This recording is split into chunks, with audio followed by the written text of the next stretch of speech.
Emily, I know with your situation and you say it's a privilege for you, and I appreciate that, because we certainly appreciate you coming in and helping out.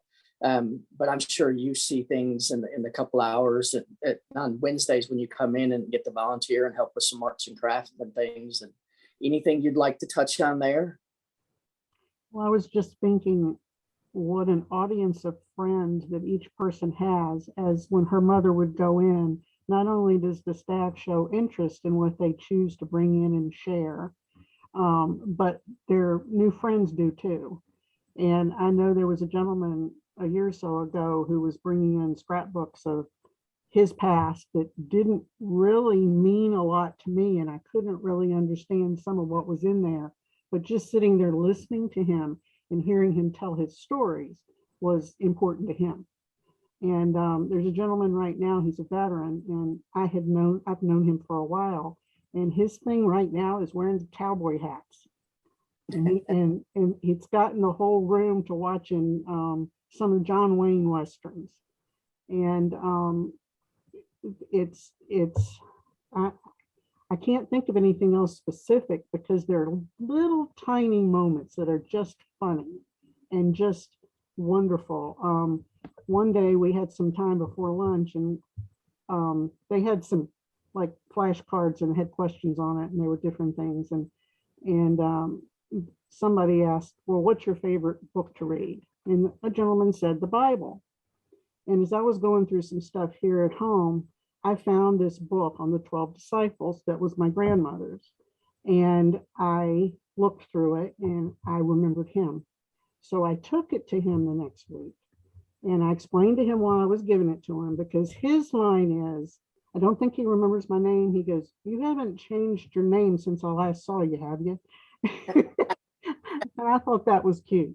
And but so we were chatting, and I said I had found this book, and I just said, and you said you like reading the Bible, so I thought you would like to see these stories about each of the disciples.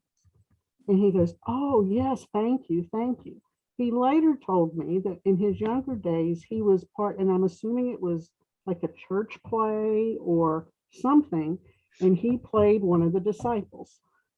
So we opened the book to the one that he said, and we read a little bit of it, and it was a cool moment. And I told him, I said he could keep the book, he could share the book, I didn't need it back, and he seemed so grateful. So it was a special moment.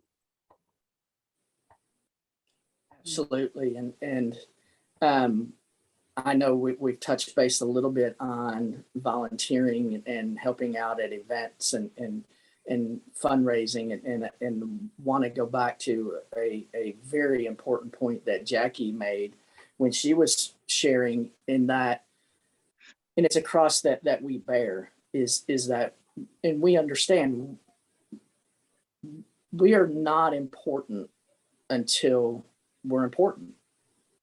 We're not, Jackie has lived here all your life. Is that correct? Didn't know we were here. Didn't know what ALPS was until she needed us. And we see that so often, and we try so hard to get the word out and to educate the community. But we understand that, because these are issues and these are tough times for caregivers that none of us want to face. But unfortunately, we all will in some fashion, in some way, and oftentimes we don't even realize we're facing it.